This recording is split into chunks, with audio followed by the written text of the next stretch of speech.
The series begins with Ki-hoon, who won the games but continues to be a deadbeat father that refuses to see his daughter, as he discovers a hidden tracker inside his ear. Hello? 뭘 봐, 이 새끼야? Okay, all the wrinkles. Then the police officer that also saw the games take place got shot by his own brother, which was the dude he was looking for, and his mama wakes him up. And 2 years later, the same cop now works in parking duty. Oppa, you so cute. Man, you ain't my girl no more, I'm leaving for the milk. So the cop's name's Junho, and he spent the last 2 years trying to convince the higher-ups of the Squid Games, but due to a lack of evidence, nobody believes him. Meanwhile, Ki-hoon used the prize money to buy a motel. What the hell you want? You don't want to see your friends? Hada?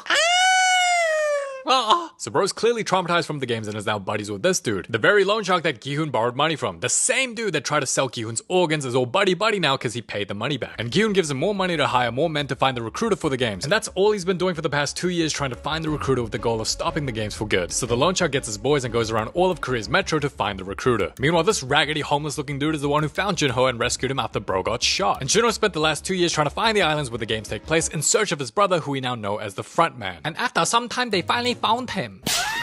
Huh? Your phone Ling. The recruiter is here. So Ki-hoon's on his way while they follow the recruiter. And we're introduced to a crypto scammer, also known as Korean Hawk 2. And his pregnant ex calls him because he the baby daddy. Now the recruiter gets 100 pieces of bread and 100 lottery tickets and approaches the homeless. 야, 이 씨발놈아. 뭐? 골라, 이 새끼야. I picked the ticket.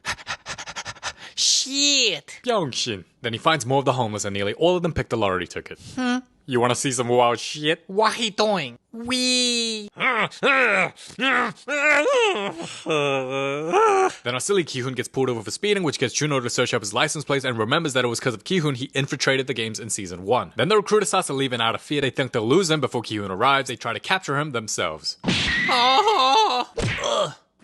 Skirt. Where he at? Oh, it was you. So the recruiter plays Russian roulette with the loan sharks on a game of rock, paper, scissors -1. Teaser. Click. That's no fun. I add 5 more bullets. How? So the dude in fake chains clearly loses, but the boss willingly disqualifies himself by not putting out his hand. And when Ki-hoon gets back to his crib, the recruiter is already there, and they play Russian roulette, taking turns shooting at their own head. Click.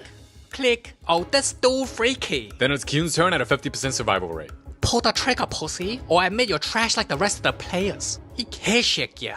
I bet. Click. It was at this moment that he knew.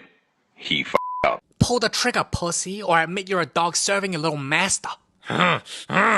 And Junho pulls up to Ki-hoon's motel, then frees the loan shark that survived the Russian roulette. And with the recruiter dead, Ki-hoon finds an invitation card to a Halloween party. Huh? You under arrest. I like potato. But eventually the cop convinces Ki-hoon they should work together by telling him he's been to the games and they have a common goal of stopping the games. So they team up and Buddy flexes his stash. Look at that cheddar. Now Ki-hoon reveals he spent the last 2 years training because he a John Wick wannabe and instructs them to recruit more men to help fight their cause. Then we see the amusement park and a baby getting the Rory pop. And we're introduced to another North Korean escapee just like Kang Se-byuk from season 1. Hello?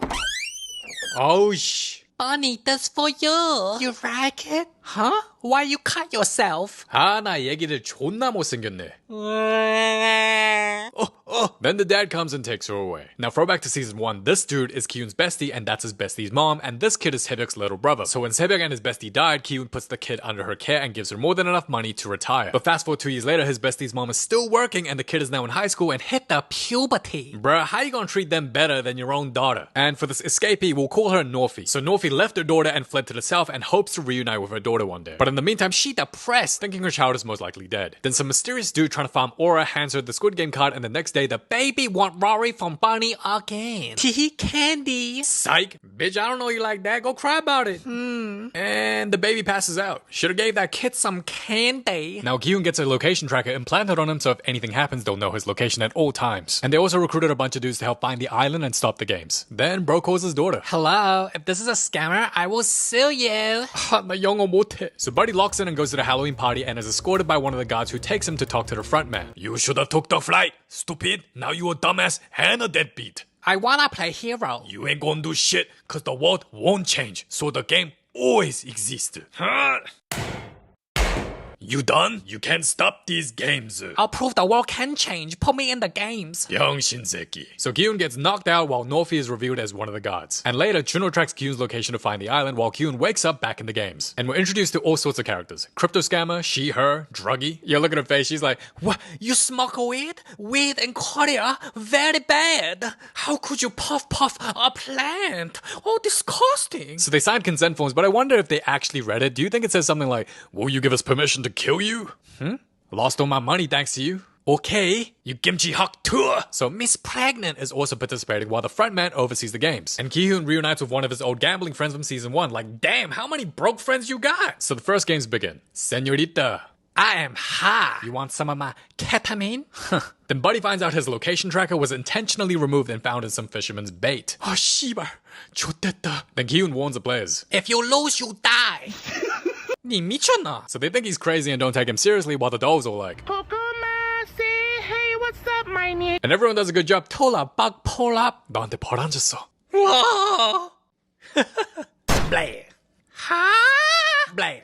Blair, Blair, Blair, Blair, Blair. And it was Norfi that killed him, so I don't know how you want me feeling sorry for a situation when she out here murdering innocent people. Like, these people just have debt. They're not criminals. Like, doesn't mean you have the right to kill them. And turns out that baby's dad is in the games as well. What the hell? So Druggy does what Druggy does best, and Kyun leads the way, not looking so crazy anymore. Yeah, yeet.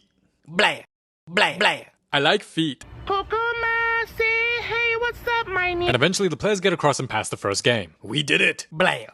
Oh, she heartless. So 101 players died from the first game. Then the players start begging for their lives, but the gods are like, we ain't forced you here, y'all chose to come, the fuck? So they start showing the money, which feeds into the players' greed, and if the majority vote to leave, each player will get 24 grand USD. It'll be split evenly at 100 grand per person dying with a total prize money of $45.6 million, hence 456 players. And since 24 grand is nowhere near enough for the players to pay back their debts, they start voting to stay in the game. I've played these games before. Great, you can help us, the fuck. And when the vote is tied, player number 1 votes to continue the games, and he turns out to be the frontman. Which is funny because player 1 for the first season was the host and creator for the Squid Games, and now we got the frontman with the same number as the imposter. And to help players in the next round, Ki-hoon tells them the second game is Dalgona, telling them not to choose the umbrella. Then Imposter and Marine join Gi-hoon group. Meanwhile, the guy tried to sell player organ but can't cause Norfi keeps hitting the brain and heart. So she gets a warning from the higher-ups to stop getting in their way, and she's like, I'm just doing my job. And for the second game, they all pick the triangle, trusting Ki-hoon. Ta-da! Huh? Really? 씨발놈아! 야, 이 새끼야! 야!